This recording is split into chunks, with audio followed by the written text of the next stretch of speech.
Attention. The following Cordkillers opening may contain spoilers of trailers for an upcoming J.J. Abrams directed movie. Please be advised. There has been an awakening. Have you felt it? Have you seen this yet? Yes. It's so good.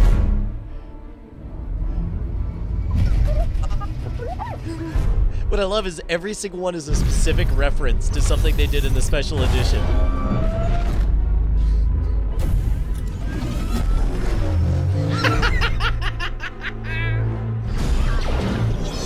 Actually, the dodge is my favorite. The dark side.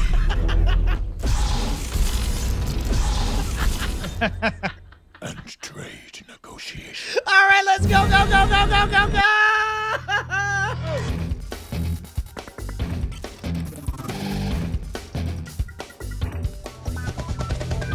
Bienvenidos a Cordkillers! Our mission to report the intel from the front lines of the cord-cutting revolution so that you can watch what you want, when you want, where you want, on whatever damn device you choose. I'm Tom Merritt. Hey man, I'm Brian Brushwood, but I wish I was the guy who had created the George Lucas special editions of the J.J. Abrams movie, Star Wars Episode 7. What was the name of the guy? Can you jump back real quick and check on that, Zach? The guy who created it? I apologize to our audio listeners. Every so often, there's a bit of gold that's so wonderful, we absolutely have to present it as is. And in this case, somebody took the trailer for... Tim Fed. Oh, what is it? Tim Fed is the channel. Okay, right on. Tim Fed. There you go. Tim Fed is the Created channel. by Michael Shanks. This guy basically added all of the same additions that George Lucas added to the special editions onto the trailer, like unnecessary brontosauruses walking across and for no reason. The unnecessary rocks was my favorite one. Oh, yeah, around the soccer ball droid or whatever. Hey, Yeah. It turns out, Tom, I don't know if you know this, but people have a bit of spoiler sensitivity fever. Like, it turns out that both Zach and John had taken great pride in the fact that they hadn't seen the trailer until this moment. John still hasn't. He intends to try to keep himself pure all the way until the release of Star Wars Episode 7. I find this atmosphere oppressive. Oh, all right. Well, the good news is we're going to get back to it. We're going to discuss our policy on spoilers and whether or not We're going to address this. We're going to give our holiday gift picks, Brian. Yeah, and maybe a monkey will join us. Maybe so. Probably not, but we will give holiday gift picks. And also talk about how sports will ruin cord cutting next on Primary Target. What? Trying to be more local TV news. It's sweeps week. It was good. It was very smooth. Thanks. If you could just give us another take on that, just like Thank angry this time. You never know. We might need to use it. Sports wants to kill your cord cutting options. Perfect. And our holiday gift picks. So yeah, actually, this is a Recode story with a chart from Moffett-Nathanson analyst Michael Nathanson, who points out that sports rights for television sports are tied up with ESPN forever. Basically, like many of them all the way out to 2024, most of them all the way out to 2022. ESPN's paying a lot, too. $3.8 billion for games this year, $5.1 billion by 2017. Right now, they get on average about $6 per subscriber. Whether you watch the sports or not, you're kicking over $6 if you're subscribing to cable. And they expect that to grow to $8 by 2018, at least SNL Kagan does. Interestingly, this points out one of the major problems with doing online cord cutting, right? If you don't subscribe to ESPN, you can't watch most of the sports ESPN has. So one option might be an upcoming online-only cable service like Dish or Sony. Dish has ESPN lined up. They got Disney on board, and Disney owns ESPN, so, owns ABC, ABC Disney, etc. Sony does not. Here's my question. Can an online service make it and not have ESPN, or is ESPN's dominance going to continue to chokehold online video? I guess the real question is this a case of the emperor having no clothes? Like, are we all just pretending that everybody loves sports when it turns out that, 62% of us don't love sports? And I'm pulling that, I feel like I'm pulling that number out of the air, but I also feel like we covered a story at some point about how few people actually watch the sports that are subsidized by everybody paying for cable. I wonder if we're going to see kind of I don't know, a polarization where you have people who are just into sports, and maybe they'll cut the cord, and maybe they'll start making a habit of going to their local sports bar to watch this, which, let's face it, would be a closer analog to actually being there at the game because you'd have other people cheering along with you. And maybe, weirdly, these people would get a better experience out of their sports events because they got out of the house to go do it. But on the flip side, if that does happen, it seems to me that all of a sudden ESPN is going to want to charge higher broadcasting fees for the what if all of sports, in other words, kind of became pay-per-view, right? Where it's like you had event centers that paid exorbitant fees so that people could come and watch the game live. That because this is the one place where truly it doesn't make sense to cut the cord. There's no good option for the cord cutter to watch all of their major sports events. That's why I want to see one of these services, one of these, legitimate services like Dish or Sony or even Verizon launch without ESPN. And maybe Sony's the one to do it, right? Because they're targeting gamers. And I know lots of gamers love sports. That's why Madden is such a successful video game. But maybe they don't love it that much that they have to have it on their box, right? Maybe they prefer to be like, I could live without it, right? They're not sports junkies. They just like particular sports and perhaps out-of-market teams that they can subscribe to through some kind of app like the MLB app or the NHL app. Football's the big one that you can't do that with yet. But what if so? I want one of these services to try it and show, does the Emperor in fact have any clothes on? Or is he just walking around naked with pads? So this is invisible pads nonetheless. So this is, I'm going to say some things that are going to sound like an unfair comparison, and I don't mean it as an unfair comparison. But so let me start in the reverse. What if it's a case where most of the people who watch sports don't really love it themselves, but everyone they know loves it, so they make sure, to turn it on and watch it, okay? Likewise, and again, I apologize that this is the only reference that's coming to mind right now. In the late 1950s, during segregation, the late days of segregation, there were surveys that were done where they were like, would you mind if a black person sat down next to you? And the answer was always like, well, I wouldn't mind, but some other people would really mind. So therefore, I'm just going to be like, hey, can you not sit here? Because I don't want to look like a person who's okay with this. Whatever. Like, I wonder how much of that is with our sports culture. Does that make sense? Yeah, and I don't even think it has to go that far. Right? I think because you get ESPN when you subscribe to cable, it's in the most basic of packages, unless you go for the broadcast only package, right? If you get any tier that has Discovery or AMC or any of those channels, you get ESPN. I wonder how many people aren't even pretending to like sports, but they're paying $6 because they want to get these other channels. The reason you haven't had the ability to have a competitor do this is cable is regional in the United States.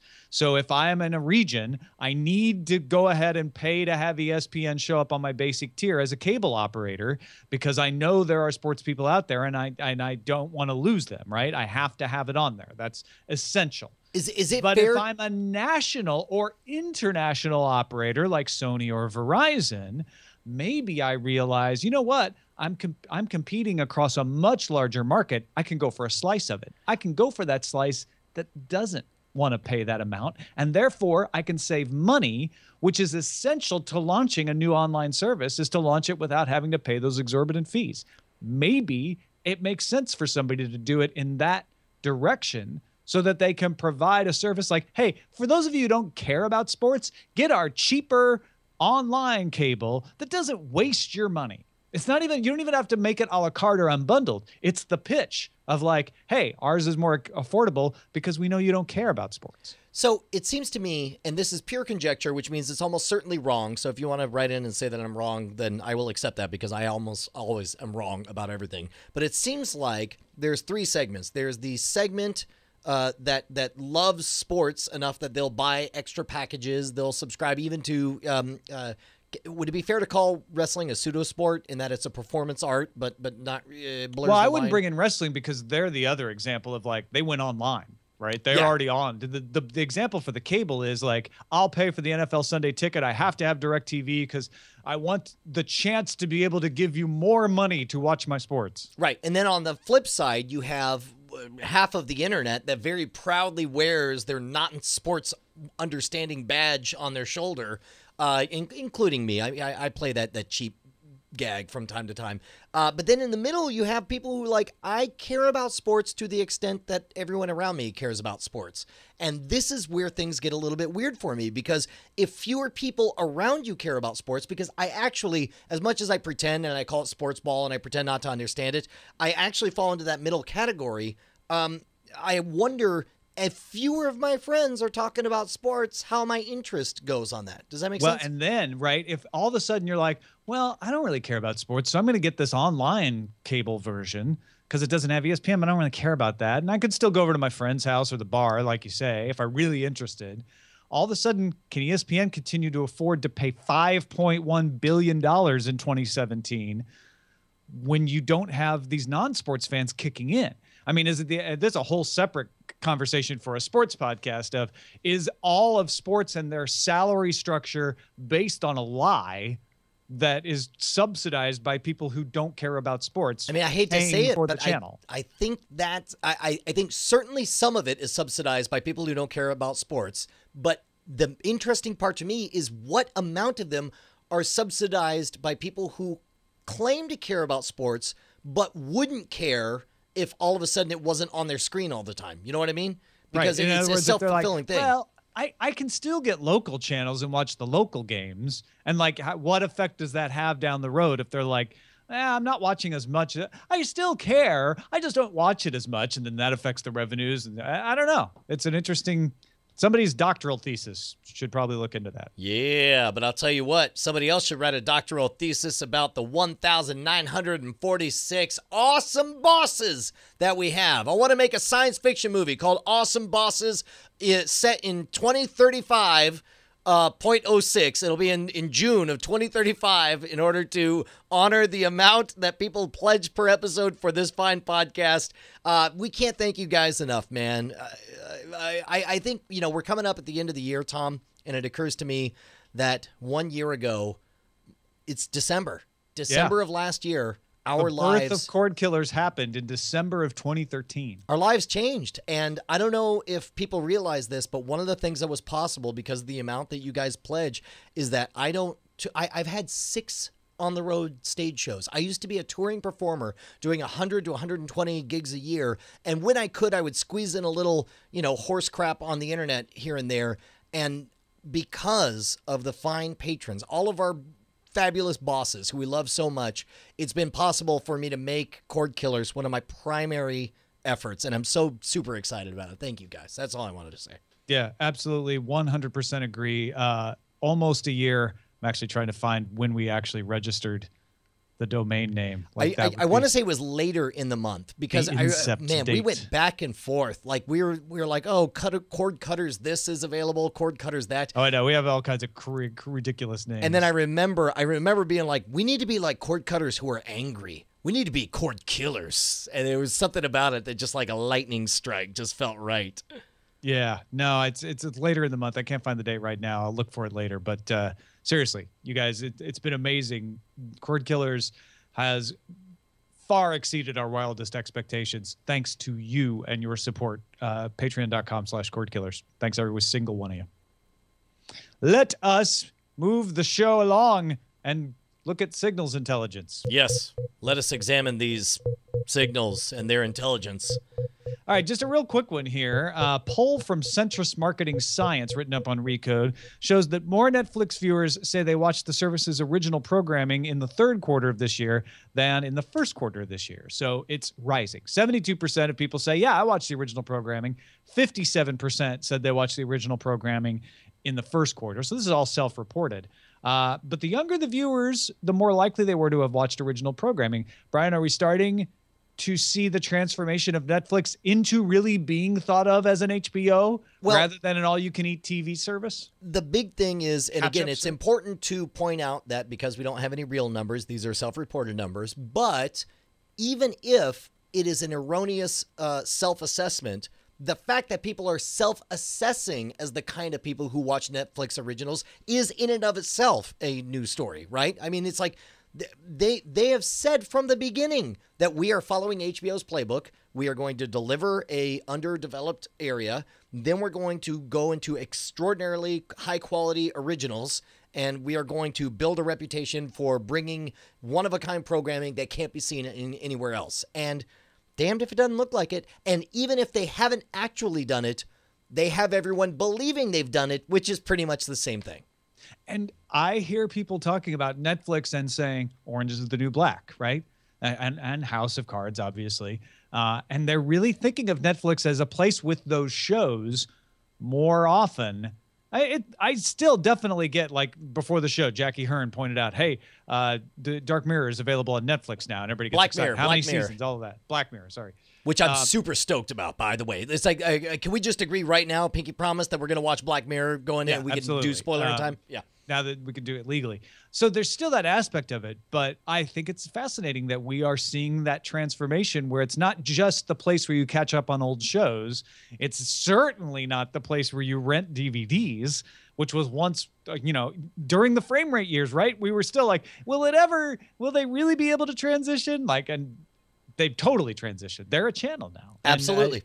I think that more than anything is going to change the conversation about cable television going forward more than people understand, I think. Yes. No, 100% totally on the same page. Sir, shall we move on to I got some gear. Up. Wait, you want to gear up? I want to gear up. Wait, you want to gear up with me? Yeah, absolutely. You're gearing up in me. I'm the gear only up. one standing here. All right. I don't see anybody else here. Hey, Slingbox, both the Slingbox 500 and the Sling TV now are putting an overlay, if you want, they don't force it on you, of suggested YouTube videos based on whatever you're watching.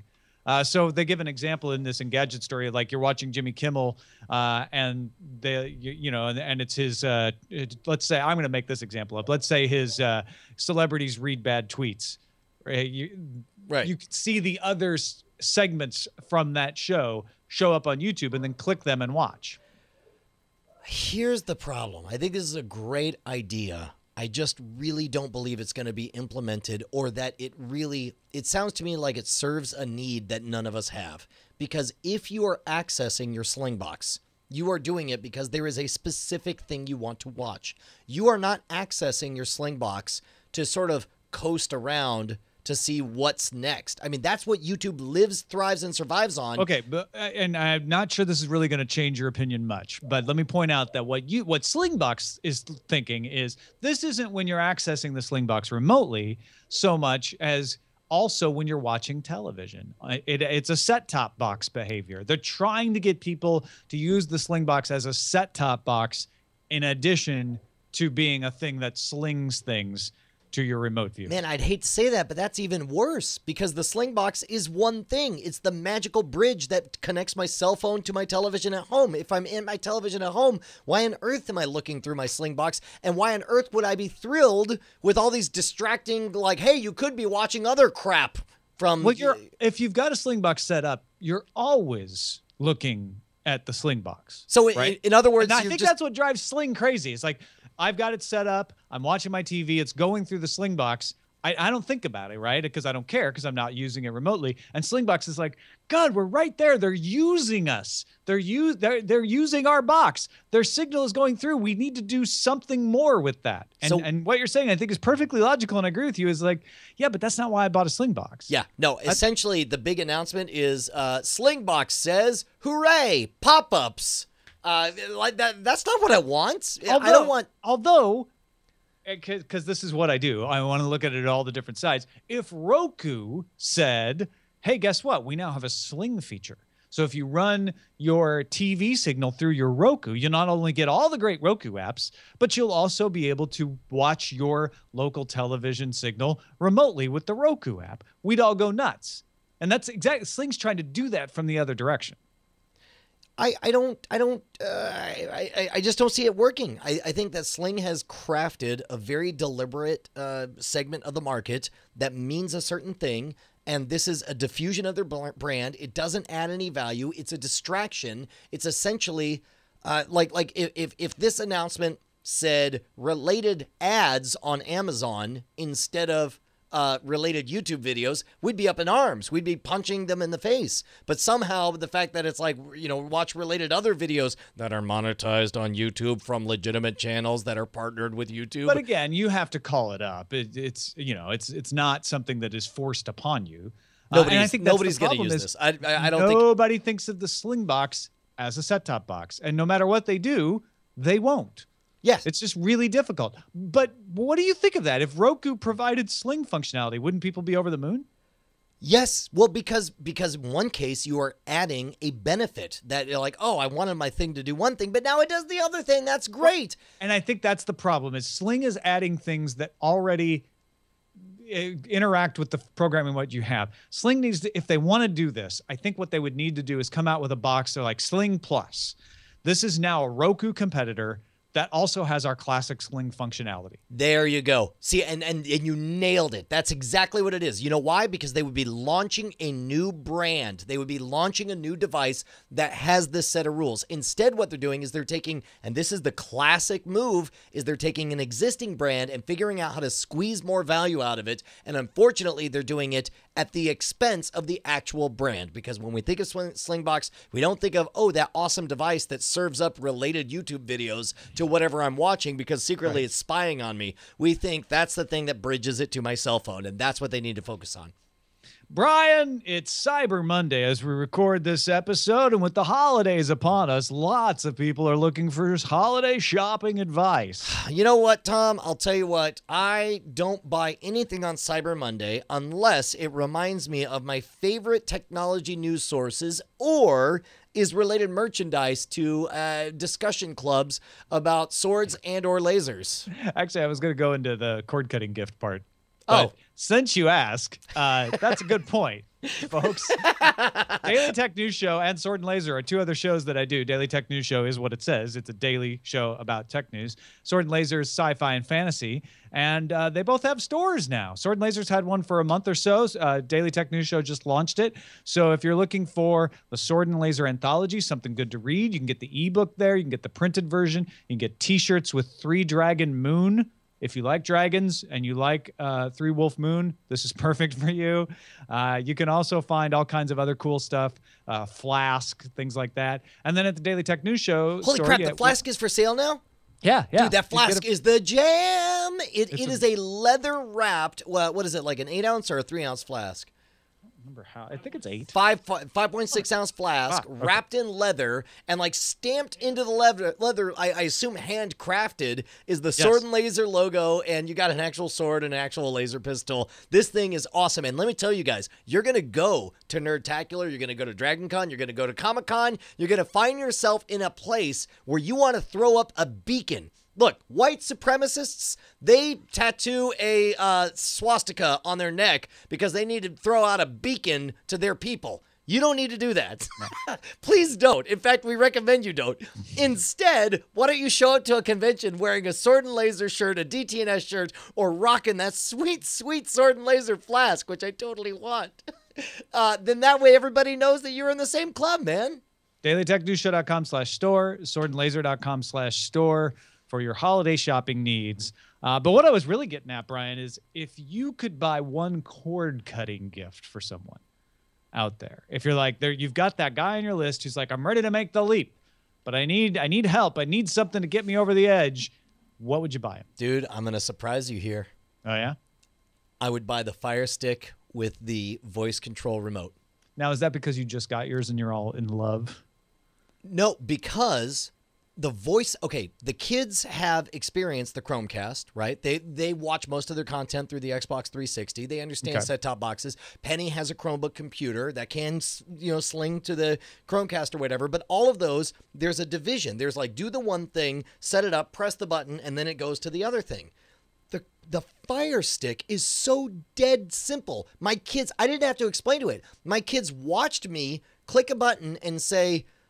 find Animaniacs, and it did, and I'm like, and then I clicked play, and it was good. After that, I never got to touch the remote again. The kids just ran off with it, and they were calling it like dog with a blog, and then it showed up. They're like, ah! no! And they run around and they're watching Dog with a Blog episodes. And then Penny grabs it. She's like, the Avengers. And then the Avengers showed up and then it's playing. I mean, this thing is dead simple.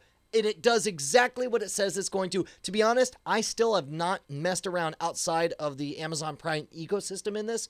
But I love exactly what they want. Yeah, well, but I mean, meanwhile, like it does do Netflix, it does do Crackle, it does do, Vudu and all these other guys. But I'll tell you what, man, I'm really, really impressed with it. Plus, the moment you plug it in, it plays a cartoon video that explains to you, if you're a grandpa or whatever, like, hi, you just plugged in an Amazon Fire Stick. Let me explain what's going on here, bro. And it just walks you through it. It's super easy. I loved it, and it's super cheap. You can get the voice dictation remote and the unit for I don't know, like less than $39 right now. Wait, for both? Yeah. Wow, that's huge. That's amazing. Or you could get a case for your iPhone. Yeah. Wait, $39 for a Yeah, case it is for an around iPhone? there. It's ridiculous. It's stupid. You can get it cheaper. I'm gonna say the TiVo Romeo basic model, the one that allows you to do over the air. It's $129. I think it lists at $200, but they've got a lot of sales on this, $50 to $75 off at different places. And then I would bundle that in with an over-the-air antenna, probably a Leaf, because I know those work really well. But I know that RCA one that we talked about a couple of weeks ago, that's flat like the Leaf, has gotten some good reviews. So maybe that one because it's cheaper. But that, to me, is the essential gift for an up-and-coming cord cutter, is to be like, here's the TiVo Romeo, here's the over-the-air antenna. Now you get all the over-the-air things. You've got a DVR like you're used to. But what they just did on Romeo is update the Amazon app so it's usable. And they already have a Netflix and a YouTube app. So I would recommend they move on to a Roku or an Apple TV or maybe a Fire TV stick down the road if they really get serious about that. But they can dabble in those waters as well. Right on. And I will say, I'll give a honorable mention to the Chromecast. I mean, it's super cheap and it does exactly what it claims to do. It's just that functionally, I think I really regret that the remote is in your pocket in a complicated app that you have to download, but it's not really an app that stands on its own. It's integrated with your other apps, and now you can just sling it on. It's like already I've lost my grandparents if I'm explaining all this. I love my Chromecast. I love what it can do, and I love slinging stuff from my desktop PC at my office into the living room. However, the Fire Stick, dead simple. Dead simple. My grandfather, if he were alive, would understand it. So when you get the Fire TV stick, you have to pay extra for the voice remote? Yeah. It comes with a remote, but is that not a voice remote? No. It comes with just a regular remote, but if you want to be able to talk into the remote, you have to buy the Fire TV remote that goes to the Fire TV. So the $39 is just for the stick and the remote. Right. But not the voice remote. You have to pay extra for the Correct. voice. And I guess what I was impressed with, and I'll vouch for, the voice recognition capability on it. The kids, and even, you know how kids have a tendency to eat the mic? You can do a Fire TV remote app and do the voice search on the app. Sure. Yeah, so that's free. So you can still do it, relatively cheap. But like even a kid who, eats the mic and screams, Dog with a Blog, it still worked. And that was, to be honest, surprised me. I just want to make sure that my $39 was, you got to pay another $30 if you want the voice remote. Yes. I'm talking about $69 at that point. Still worth it from my experience. But if you buy the Fire TV, which is $69 right now, you get the voice remote with it, but it's bigger. I'm okay with that. I'm okay with any of those. All the things you said are things I would recommend people buy. Just take a look at that ecosystem and just know that I was really impressed with it over the weekend, and it was super easy and my kids loved it. All right. And Gauchum points out, you can talk into the remote it comes with. It just won't do anything. Let's move on to the front lines. That's right. Front lines. DVD quality rips of Fury, Annie, Mr. Turner, and Still Alice hit torrent websites shortly after an attack on Sony Pictures Entertainment's internal IT system. Only Fury has even made it to theaters yet. The rest are yet to come out. According to Torrent Freak, Fury is the second most popular downloaded film on the Pirate Bay currently, behind The Maze Runner. Holy cow, man. So here's the question. The obvious thing is they talk about the giant economic disaster this is and how they had all this money stolen from them or whatever. Do you think there's anything to it? Or do you think these are people who will still go see the movie. I mean, I assume this thing, all the rest of the movies are still going to post My and make a lot of first money. thought at this was like, wow, Fury must be in for some popularity, because what I've noticed in the past is when something's very popular on Pirate Bay, it ends up being more popular in real life. So I don't know. I mean, I'm not saying that's one-to-one. I don't have a study to show it, but other people do, and you can go read those by doing a search online. Generally, when something is popular on the torrent sites, it does better in real life. So although Sony Pictures Entertainment is not going to look at it this way, this might be a good thing. Game of Thrones. Hey, Comedy Central's mobile app has added support for Chromecast, along with Sesame Street Go, Nickelodeon, TuneIn, Encore Play, Epix, and Yup TV. This is a big win for Chromecast. And again, once this becomes truly ubiquitous, once Chromecast is all your apps do it, you're the one dummy who hasn't bought the stick to plug in so that you can press the one button and throw stuff on there. I think it'll work. On the flip side, I really like my Fire TV stick.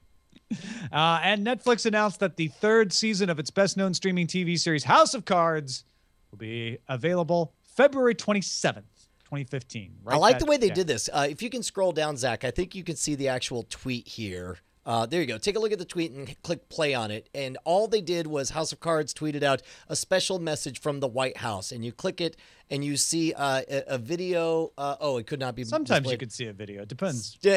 Apparently you can't. I mean, all you see is the interior from Air Force One. You see some people. You see our two main characters walking up, and then you just see some numbers displayed. But it was very understated, which I really liked about it. Let's move on to other surveillance. Shall we? It's all about location. Under surveillance. You know what? I want to call a Squarespace right now. We had to talk about the Star Wars trailer in here, but because so many people are so spoiler sensitive about trailers, I say we move talking about the Star Wars Force Awakens trailer to spoiler in time. I agree, and especially that works out incredibly well because, as I told you earlier, we have an amazing amount of really good emails this time, and we always give the emails short shrift, so instead, let's just move forward, and we'll talk about all that in spoiler in time. All right, what have you been watching this week? So we got the Fire TV stick, and I was just perusing around, asking for things that I knew that were in our queue, and all of a sudden I saw that Animaniacs is on Amazon Prime TV. I was in college when Animaniacs came out, and I just remember people older than me talking about how, oh my God, it's a cartoon that's really smart, and I like it a lot. And I was like, I don't know, I think you kids will like this. So I loaded it up. I remember in my first apartment in Austin, sitting on the floor with no furniture, watching Animaniacs. Yes, exactly. Let me tell you what, man, that stuff holds up. That is some timeless stuff. Well, because they're aping vaudeville the entire time, right? And so the fact that they're aping a style from the 1930s or whatever, it makes sense, and it plays today completely. And I understood that it would play to me again because what's funny is I found myself laughing. Bonnie found herself laughing despite herself. She was like annoyed. She hates squeaky cartoon voices. She hates that like just the background noise of them. However, despite herself, she found herself laughing, and the kids fell in love instantly. It was amazing. It was like somebody seeing Bugs Bunny for the very first time. It was incredible. All of them are available. Of course, we're watching like a bootleg of it on YouTube right now. But they're all on the Amazon Prime ecosystem, totally free. Absolutely cool. That it? Well, I watched The Walking Dead, which we'll talk about in spoiler in time. I watched 2 episodes of that. Get this, Tom. Did you know you could watch like major events like the Macy's Day Thanksgiving Parade live for free over the air? Well, live if you live where you live. Tape delayed for free over the air if you live on the West Coast. Because you hadn't gotten up in time to watch it live. But yes! It was adorable. I came out of my room and Penny had the Thanksgiving Day Parade on and was watching. And I found myself having to explain the awkward reality of lip syncing for major events. It was pretty bad on a couple of those floats. Well, yes. You could tell they didn't get the cue. Yes. They're just standing there smiling while their song starts, and then they realize, oh, I think I'm supposed to be singing. Yes, and then the next time they cut back, they're pretending to sing. And I was like, hey, Penny, I don't know if you noticed, but see those giant foam things over? That's to hide their mouth as they pretend to sing, and they're speaking into dead mics. And she's like, why would they do that? I was like, well, running a multinational, major, multi-million-dollar parade, it turns out that, there's things you don't want to leave to chance, and so it was a very weird, interesting thing. Also, I did watch the Red Letter Media breakdown of the Star Wars trailer, which, again, we'll talk about in spoiler in time. And I'll tell you what, did you see the fan recut of the Jurassic World trailer? No, I didn't see that one. Let's say I asked Zach if he could have it maybe ready to go. Take a look at this. This is completely fan-made using some out-of-context quotes from some other stuff. So is it really a recut, or is it just them making up stuff? It's a flea circus, Petticoat Lane. Really quite wonderful. We had a wee trapeze and So wait, it's the carousel. actual trailer video. Re-edited in different order And a seesaw. with the addition They all of move, motorized, of course, but people would say they could see the what's fleas. his name, I could see Attenborough. the fleas, Mummy, can't you see the fleas? From the first Farm movie? fleas and high wire fleas and fleas on parade.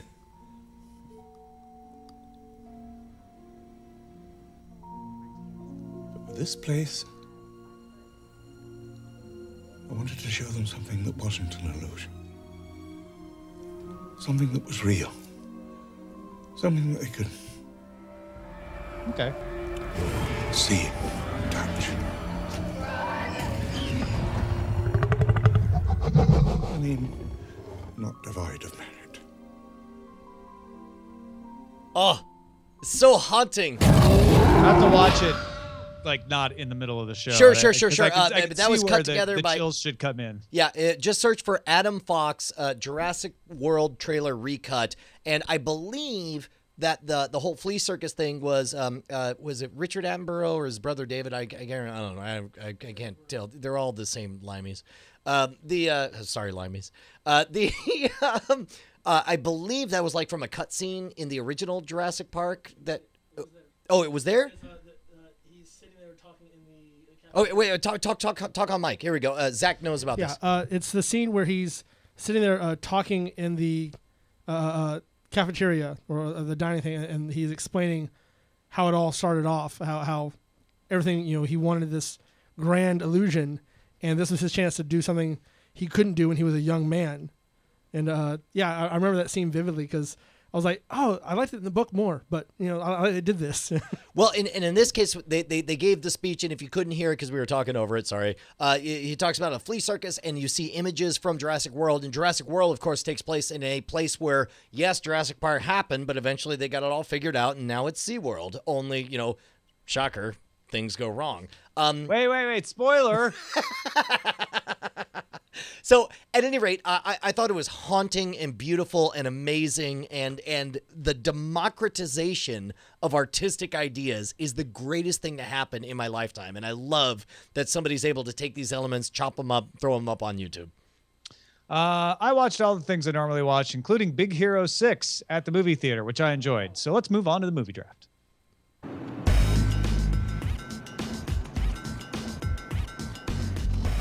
I'm afraid to look, Tom. Scott Johnson's going to win this.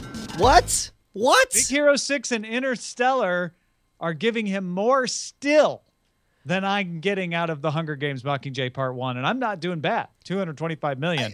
I am overstating it, but I'm starting to wonder if anybody can catch him. I mean, okay, okay. So let's say, how much more do you think Big Hero 6 and Interstellar has? Like, You don't what? have time to do a lot of math, Brian. I'm just throwing out a random statement. No, I think that Scott will be the front runner for the majority of this entire draft. However, the interview, I assume we're looking at I don't know, $20 and a taco. Oh, the interview is going to be huge. You think? Talk on mic. Talk on mic, That's Zach. actually part of my theory is the interview is getting all this buzz about North Korea hating it, maybe having hacked Sony Pictures Entertainment. It's getting good reactions from the trailers. Man. People are like, that looks pretty funny. It's out on Christmas Day. I don't know. And you got to remember, the combo of the actors they chose have had several decent movies together. James Franco and Seth Rogen are freaks Yeah. and geeks. Oh, geez. Okay. Doggone it. Okay. Maybe he will. I'd like to think there's a chance that I have something with The Hobbit coming out. I don't know. Well, and I think The Hobbit will do well, but it's definitely, it doesn't have the enthusiasm that we all thought it might when they first announced that they were going to do a Hobbit movie.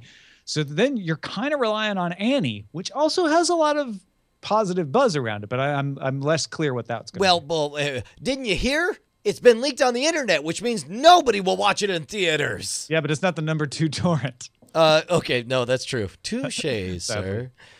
So this week, I have my first BS movie, The Pyramid, which no one will see.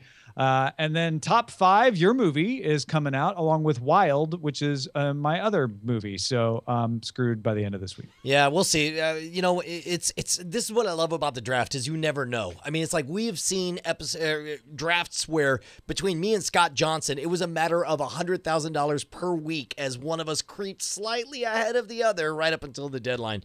So we'll see. Yeah, and my movies got moved to the same weekend. They weren't originally that way, so that just extra. Hey, Tom, awesome. we got 20 whole minutes to talk about dispatches from the front. Let's do it. 16 minutes. Give or take. We started late. Yeah, that's true. This one comes from Joe, who says, I want to make it clear. I have not seen any of these. It's like Karnak. I have not seen any of these emails prior to the show. Yeah, for the record, we've talked for a long time about what good content you guys bring to us, but this week was a freaking tsunami of amazing, disparate ideas from all different people. This is what I'm saying because, again, Tom hasn't seen them. So I wrote Tom an email saying, hey, man, let's carve out like almost 20 minutes this episode just to talk about what the fans want to talk about. In this case, Joe Frushi says, to all employees of Cordkillers, LLC. We're not an LLC. From manager Jor Frushi, to whom it may concern, on episode 46 of your show entitled Cultural Cliffs Notes, feedback was discussed which divulged details of the film Interstellar. The subject matter involved age variance between characters portrayed by American actors Matthew McConaughey and Anne Hathaway. In the future, please ensure that divulgences of protected information will be limited to its spoiler in time portions of the broadcast. I trust this is the final mention of this topic. Yours, boss, Joe Frushi. That was, I like this letter better than the other one. That was a one-line statement that said, thanks for ruining Interstellar. So let's talk spoilers, Tom. Here's the thing.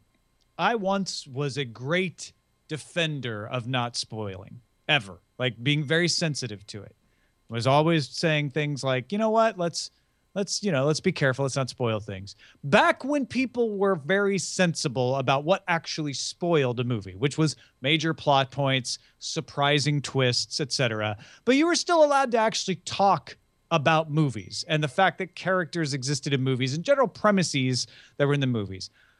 I felt that we were respecting that when we talked about that letter last week. That I felt like, none of this actually, having seen the movie, none of this actually ruins any plot points. So the person who says, thanks for ruining Interstellar for me, I'm sorry. I don't think that ruined it.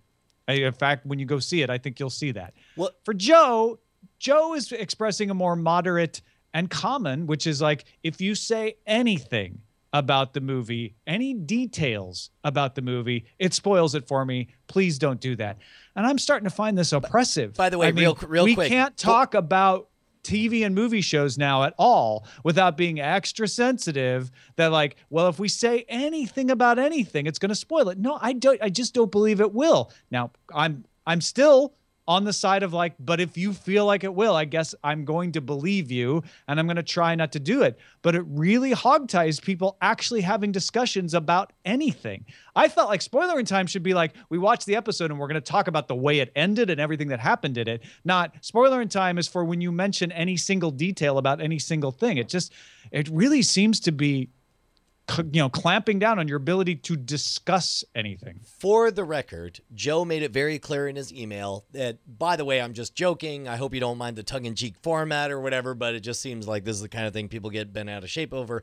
And right, I actually love Joe's email. Joe approached it very well. To your point, Tom, I think you nailed it in that there has definitely been a shift in that spoilers used to mean I have learned something that will take away a major plot point of the movie or a significant plot point of the movie. Nowadays, the word spoiler means that's a thing I didn't know about the movie plot before, and now I know it, and therefore you've taken something away from the movie. Keep in mind, you and I grew up in a culture, and by the way, for the record, you have to read How Star Wars Conquered the Universe, where it talks about the fact, do you realize, okay, did you know what the word Ewok meant before or after Return of the Jedi? After. No, you didn't, because it was never said in Return of the Jedi. You learned the word Ewok beforehand. Rephrase the question. Before you saw Return of the Jedi or before Return of the Jedi existed? No, I mean before you saw it. I learned the term Ewok, I think this will help your point, from Return of the Jedi, the book that I bought at the grocery store a month before the movie came out. Same thing with the word Tatooine. The word Tatooine is never spoken in the trilogy. That's if you know about it, you know about it from the marketing, which AKA spoilers. I'll tell you what, man, How Star Wars Conquered the Universe is an extraordinary tale of all of that stuff. So, but you were saying, like, our culture has changed. Well, it's just like, I mean, yeah, you can declare. It's weird because, like, right now in my house downstairs, John, we just had a whole thing where he was like, no, literally, I want to preserve as long as I can, because and John did a really clever thing. He said, this is not because I want to preserve the experience of the movie. He says, this is because it will not be healthy for me if I look at that trailer. If I look at that trailer, I will descend and waste hours and hours of my life trying to chase down every rumor, trying to fantasize about what this movie might be. Sure. And I can't do it. It's like an alcoholism thing, basically. Okay, I could actually really respect that, and I buy that. So here's what I would say. Here's what I'm motivated to say, which is we will continue not to spoil major plot points, twists, unexpected developments, significant parts of a story in Cordkillers, and we will reserve that for spoiler in time. Talking about it as if you'd seen it will be reserved to spoiler in time. Within Cordkillers, all I'll say is we will try our best to at least warn you if we're going to talk about insignificant details that are part of a show that don't impact on the material appreciation of the plot. And we'll try not to talk about even that when we can. But if we are, we'll try to give you a heads up. Well, and that's a good point in that, like, understand if we're saying it, if you haven't seen the movie, you might think, wow, time dilation with space travel, that sounds like a fairly significant plot point. Well, if you watched Interstellar, you would know that's pretty much what the entire movie is about. Yes, exactly. It's like this. So it's like understand if we give something up like that, we're not doing it, trying to screw you over. So we will try to be sensitive, but I don't want to put a sock in my mouth. I don't want to, say I'm not going to talk about things that I don't feel are going to spoil the movie in the traditional sense. Correct. From Dominic. Hey, Brian and Tom, anecdotally, I might have an answer for why Amazon streaming is becoming more popular. Recently, I debated with my wife for us to switch from Netflix to Amazon. We have no reason for two streaming services, and since they are approximately the same cost per month, I thought this would be an easy switch. My pitch was to switch to Amazon because of free shipping and music, but she insisted we stay on Netflix because of the exclusives. Amazon's rise in popularity could be linked to people like me who want to watch streaming occasionally, but don't want to pay for two services. If I have to choose one, Amazon wins the battle because of all the perks, free shipping, Kindle library, music, etc. I think this is a really good observation because understand you and I are spoiled, Tom, in that because we can pretend to be journalists. I'm using air quotes for me, but no air quotes for you. I'm a pundit, maybe analyst. Okay. I don't know if I'm a journalist anymore. Because we can justifiably say that it's our job to know what's going on, we can do things like buy both an Xbox 360 and a PlayStation 3 or whatever. We can subscribe to all of the services because it's kind of our job to know the differences between them, even though Brian doesn't do it as well as Tom does. But for most people, they tend to pick a team because, it's like, I'm going to do one thing. What's the best thing? I'm going to sign up for that thing, and that's going to be the thing I do. That's why we see this, especially among teenagers, this anger between the Xbox One versus the PS4 or whatever, because they've made a decision and now that's their team and they have to fight their battles. I didn't really think about it. I would say from the outside, number one, brilliant observation. Number two, I would agree with you. I say I would pick Amazon over Netflix. I would give up on the exclusives, and I'm surprised to hear myself say that. If you could only have one, which one would you have, Tom? I would have Netflix. Really? Yeah. Well, you would regret it every time you buy something. But then as soon as you remind me, now, Tom, if you pick that, that means no more 2-day free shipping. It really does change. It really does change Right? that calculus. I would hate to give up House of Cards, Orange is the New Black, all of that stuff. It is the originals that make me want to say Netflix. But 2-day shipping, I don't know. If you're in the position where you really need to save $9 a month, then you probably shouldn't be spending enough on Amazon to warrant the 2-day shipping and the $99 a year. Okay, that's I'm very trying to logical. think about it like 1998 me, who's like, at $9 a month is a lot. That's very logical, but you got to remember also, this is the brilliance of Netflix Amazon, is they don't position it as $9 a month, although they do have that option. They position it as $72 a year. You get everything free. No, it's $99 now. $99, whatever. Some amount per year, et cetera, et cetera. By the way, Carl asks, what would my kids say? My kids have been spending all of their time. You did listen to the earlier part of the show, Carl. Yeah, no, they spent all their time in the Amazon environment, and part of it is because that's what they're fed, and it's like they do one thing and they want to do the next thing in it. But also, Amazon's if it was a matter mature. of money, I might still pick Netflix because I shouldn't be encouraging myself to shop on Amazon, and I can cancel anytime. Spend $99 at one chunk. That's a lot, and I can't get it back. That's true.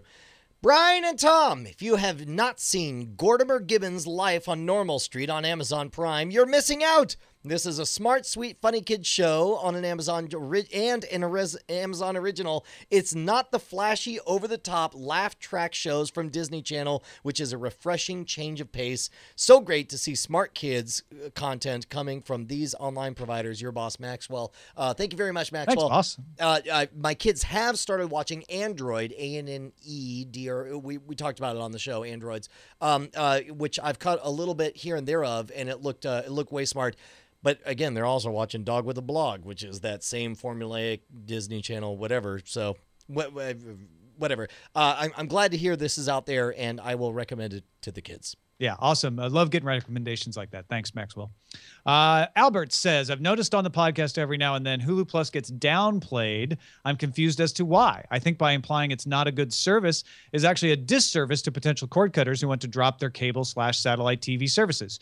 Hulu Plus is the only streaming service that allows people to watch the latest episodes in about 6 to 12 hours from the major networks. Their back catalog of shows isn't anything to ignore either. International programming from the UK, Korea, and Mexico. Hulu Plus with a Chromecast/Roku and maybe including CBS All Access is simply the most affordable and most convenient method to watch time-shifted programming on a TV that is grandparents friendly. I know that everyone I know who cut the cord rely on Hulu Plus more than Netflix or Amazon for their current TV fix. So why the hate on Hulu Plus? Albert, it's a hate for me on Hulu Plus, not Hulu. Most of your points in here are awesome and totally applicable to Hulu, the free service I get in my browser that is advertising supported, and I 100% agree with you. Lots of great shows, great way to keep up on shows from NBC, CW, ABC, etc. Not in disagreement. What you hear from me is my disdain for charging me extra to watch on that screen instead of this screen, and also still showing me ads on top of it. So my problem with Hulu has always been that, like, you're really only charging me for something that I can work around, right? I can actually plug in my laptop to my television and watch Hulu without paying you anything. So you're charging me extra only for that inconvenience, which I've always found annoying. Like, really, if you want to charge me to like reduce the commercials even. You don't even have to take them away. Give me a value add. What always really bothered me about Hulu is I'd pay for Hulu Plus so I could watch it on that screen, and then things I could watch on Hulu on my desktop wouldn't be available. I was paying to get less. That has become less of an issue over time. Hulu has balanced out the properties more and more, and so my anger is getting down. But that's why I minimize Hulu Plus. Now, when you say I've got lots of friends who watch Hulu, the numbers bear out that Netflix is wildly more popular. Amazon Prime still more popular than Hulu. But that's not to say that Hulu is bad or unpopular. It's just that I still think they have a ways to go to justify why I need to pay them extra to watch less things on that screen when I can put it on that screen myself just as well for free. Yeah, Zach had a comment he wanted to pipe in on this. What do you got, Zach? Yeah, Tom, while I totally do agree with you about the fact that some things are web only, some things are plus only, they have reduced the commercials greatly. In fact, watching The Flash on Hulu Plus, they only aired one commercial the entire episode I watched, and the commercial was for another show on Hulu. And it was I think a 25-second commercial. So that and that's the same when you watch it on. It's different when you watch it on the desktop, or when I watched it on the desktop. I tried this the other day, and I unlogged from Hulu Plus and just went straight Hulu. Found the same episode, and it broke it into 4 separate sections. Each section was split by 2 to 3 minutes of commercials. So they have greatly reduced the amount of commercials for people who are paying for I the want service. confirmation that that's not just accidental. Well, that's all. well, and first of all, because they don't always put commercials on the free version of Hulu either, because they haven't sold them. It may be accidental, but regardless, it speaks to what I think is the bigger truth is the reason we have a beef, and I'll say we as a collective here, I think you more than me, the reason we have a beef with Hulu Plus is that they have an ill-defined benefit. Like, if try to explain in one simple sentence why I should buy Hulu Plus. Because you can get it on my Roku. That's the only simple sentence they have. Which is a lousy benefit, right? It's like, well, there's a million other ways to do it. And you can watch most of the same content. And you can buy. They have an ill-defined benefit. It's a little schizophrenic is basically what it boils down to. Hey, man. You know what? If someone wants to come back at me and say, like, well, should they charge for it on the desktop? At least that would make it all make sense to me. Well, and I think that's what it is that we don't understand what their game plan is. It sounds like we perceive 2 great categories of media entertainment, ad-supported and direct pay, and they're somehow trying to ask for both, and that's very difficult for us to process. It was really when I was paying for Hulu Plus in the early days, and I would go to the desktop to find something and be like, oh, it's there. Okay, I'm going to watch it on my tablet now. And it'd be like, oh, it's not available over here. I was like, but I'm paying for that one. Right. Why is it not available on that screen, but it is on this screen? So. Right. So last week we had Dana Brunetti on, and it was a fantastic episode. He was amazing. We talked a bit about Nielsen numbers related to Netflix, Hulu, and Amazon Prime, and how Nielsen is trying to reach into that area. And I grabbed a couple of different, there was a number of responses to it. I grabbed the 2 that were kind of largely negative about it. I'll start off with the first one. You can read the other one, and then we'll talk about it, Tom. Frank says, another great show. Really like Dana and Brunetti's insights as well. Although I completely disagree with his assessment that viewing numbers don't matter in your discussion with Nielsen and Netflix. Dana's right that Netflix does not have to release that info, and that all that matters to Netflix is how well they feel a show is doing, since they're the ones who paid for the benefit or don't. Plus, they have already paid for the content, so no one's left empty-handed. But as over-the-top business gets more competitive, and as and the Netflixes of the world continue to produce, buy, and sell content around the world, these viewing numbers will generate a perceived value, as Tom said, which in some case will work for and against Netflix, Amazon, and the others. Although it's a brave new world, let's not forget, the more things change, the more they stay the same, making money. Thanks again. Your shows continue to be awesome. Jay says, as someone who works in TV for a living, I was surprised to hear you guys dismiss Nielsen numbers for Netflix. I was literally yelling at my phone watching until Tom brought up Amazon using the numbers. I calmed down and thought, okay, here we go. Tom is getting to my point, but then got mad because Dana dismissed them and you guys let it go. Now I can see Dana dismissing them as a producer as a deal with Netflix because he's getting paid for them. Anyone not working for Netflix or House of Cards should care. Paid for them as a producer as a deal with Netflix because he's getting paid, but anyone not working for Netflix or House of Cards should care. Amazon will almost certainly care about them. HBO will care about them. As a broadcaster, I can say the broadcast networks will also care. If any of the networks companies I mentioned see a show is getting higher numbers on Netflix, then some of their shows will either A, consider bidding on the show, B, consider making a show similar in nature, C, drop a show similar in nature that is getting fewer viewers. So let's talk about this because I to be honest, I don't know about you, Tom, but I always have a hard time remembering exactly what I said in the heat of the moment during Cordkillers. But as I remember it, our position was generally agreeing with Dana in that, number one, Netflix has the numbers. Number two, Netflix is under no obligation to release their internal numbers of how many people are watching X, Y, or Z. Number three, Nielsen exists as a company whose value is to tell advertisers where to put their money, like where their money would go and reach the most amount of people. And in this new, if there's no advertisers, I don't understand why Nielsen needs to exist. Well, and I brought up the one reason it would is that competitors would like to know.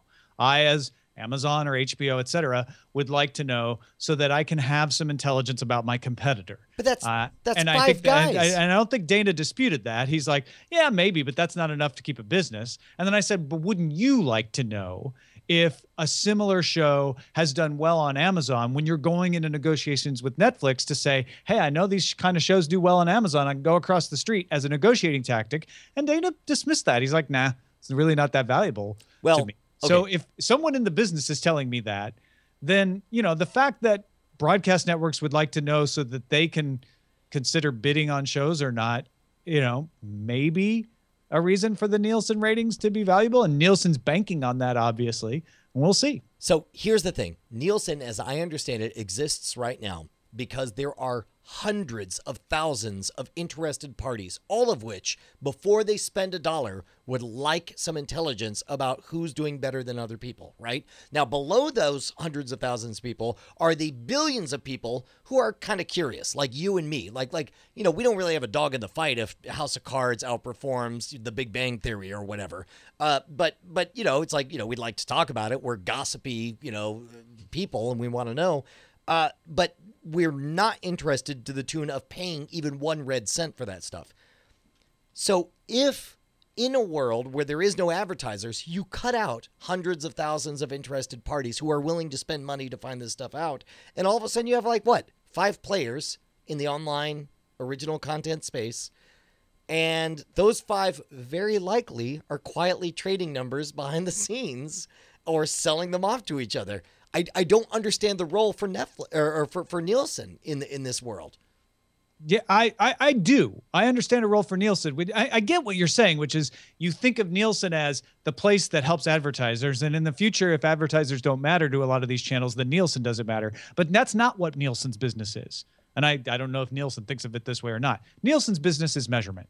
They're saying when there's something out there that you don't know how many people are doing it, we'll measure it. And the reason that Nielsen's and ComScores are around is because even though we think, well, it's the web, you can track everything automatically, those numbers are not nearly as clean as they need to be for someone to trust them. So there is a role for people like Nielsen to come in and say, this website is actually doing better than that website. And so Nielsen net ratings will be probably the most valuable thing in the future. Actually, in a way. That's not a bad point. I just don't know who their customers are. Does Nielsen need to exist? The question is, do we need to have ratings of Netflix, Amazon Prime, Hulu, etc.? Hulu, let's leave that out because they have advertising, so there's an advertising reason there. But Netflix and Amazon Prime, I came up with a couple of reasons. Dana seemed to dismiss them. Now we've got another person who works in the TV industry. It's like, wait a minute, we want to know. And those seem valid too. It's all a matter of time. If there are enough of the J's in the world to make it a valuable product for Nielsen. You just nailed it, man. The question is not, are we interested? Of course, we're all curious. We all want to know. But are we interested to the tune of paying hard money to pay somebody to measure all this stuff? Do we really need a Guinness Book of World Records for online movie metrics? And maybe we don't. I don't know. Let's burn through these last 3. Mike says, please explain how YouTube channels work like I'm 5. I've been using YouTube since the beginning of time. For the life of me, I have no clue how to find channels, subscribe, etc. For me, it's confusing. Help me out or you're fired. Keep up the good work. I guess, first of all, create a YouTube account. It's important that you have a YouTube account. Search for things that you like. And YouTube, I think, does a fairly good job in its suggested channels in each channel. They're able to work out partnerships so you're able to find related content. If you like them, just click the subscribe button, as you will hear everybody say, like and subscribe. If you like the video, it gives it a thumbs up. If you don't like it, gives it a thumbs down. And I really don't know what there is to say beyond that, outside of like it'll generate a feed, not unlike Twitter, of whatever latest videos come from the channels that you like, who put out regular content. And by the way, you should start at youtube.com/scamschool. It's a delightful show. You should totally check it out. What? That's a great place. I was going to suggest youtube.com/Cordkillers, but That's a good one too. it's all right. But yeah, I'm not sure what you're missing because if you go to youtube.com and as Brian said, you're logged in, maybe that's the problem. You have a My Subscriptions thing on the left side. You click it. It shows you your subscriptions if you've pressed the subscribe button, and then it has recommended channels on the right. And if you're ever watching any video, there's a subscribe button. So look for the subscribe button. Yeah, I think that the failure is on the creating an account thing. I don't think it occurred. Maybe that's it. Yeah, treat it like Twitter. Pretend you're joining Twitter, which means you have to create your own identity. Mike, try the logging into your account, Yeah. which you might already have through Google, and then get back to us. Let us know if that doesn't fix the problem. If it doesn't, we'll keep working on this. Yeah. Josh says, I have a question for you. I buy most of my movies digitally now, but the problem is they're scattered all across Google Play, Amazon, Vudu, and iTunes. Is there any tool or software to maintain all this so that when I want to see something, I can find out if I own it? And if so, where? I actually bought a movie on 2 different services because I forgot I owned it on the other one. Thanks for your help, guys. The only thing I know is to create an Ultraviolet account and link your Ultraviolet compatible services to it so that you can see all your Ultraviolet movies in one place, and get a Disney Movies Anywhere account and link your Disney Movies Anywhere accounts to it. That will help some of it. But I wonder if there isn't a good service out there that will help, like independently, not being a DRM association, help you figure this out. But let us know, folks. Cordkillers@gmail.com. Sure, right on. James says, Brian, this is your boss, and in your end of your appraisal, I call BS on your how many names can you remember test as a measure of viewing enjoyment. By the way, spoiler alert, in Spoiler in Time last week, I challenged the quality of the Hunger Games movie, saying, like, I challenged my wife saying, how many characters can you name from the movie that we just spent 2 hours watching? And she could name 2. Almost 2. Katniss. Yeah, exactly. Well, you read the books. That's not fair. Although Bonnie read the books too. I didn't know that. Said, I had to listen to you regularly forget every single name in Transparent, yet it was one of your favorite shows of the year. You only had to remember a Mappa and 3 kids. Your boss, James. To which I say, valid point, sir. Point, James in the UK. Greg says, I wanted to add some things you missed about the story about Korra coming back to television. First, it will be on Nicktoons, not Nick proper. Most kids won't search out for a channel that is buried in deep cable or might be in a different package altogether. Second, as far as I'm aware, the creative team behind Korra is the same, and I think one of the reasons the show might have gotten pulled is it got dark for being on a kids network. If it was on Teen Nick, I would have been fine, but maybe not on a network that also plays SpongeBob. Just my thoughts. I don't think we missed that. I guess we could have been clearer that it was Nicktoons, not Nickelodeon proper. No. But more importantly, the reason I put this in there is his insight of saying, like, wondering how much better would Korra be doing if it was a Nick Teen thing, a Teen Nick thing, which I think was very insightful. I think it's really good. Yeah, no, that's a good additional thought, Greg. Thank you. Ken says, hey, Cordkillers, I'm very happy to report that as a Canadian, our VPN settings stopped working, and we didn't even notice that we were using Canadian Netflix for over a month. Wow. Now that our VPN service has been restored, we've actually switched back to finish watching certain shows you guys don't have. Oh, I see. Now you're better than us. Anyway, I'd like to issue a challenge to all Cordkillers north of the wall. Switch off the VPN. If it's not 1,000 times better than the last time you were on Canadian Netflix, I owe you a double-double. This is great. Great news, Ken. Thank you. Yeah, you know what? That's awesome. Also, love it that Canadians have embraced north of the wall as a reference for themselves. They are the White Walkers. Hey, man. And their Prime Minister, Mance Rayder. Oh, spoiler. Okay. Thank you guys for joining us. We record live, every Monday? Monday at 4 p.m. Pacific, 7 p.m. Eastern time. And I won't spoil what UTC would be because I don't know. Yeah, but I will tell you that you can write us at cordkillers@gmail.com. I read all of those, and especially today we were able to celebrate all of the amazing, incredible ideas from all of our bosses. Thank you all of you guys at patreon.com/cordkillers. We'll see you guys next week. Bye, everybody.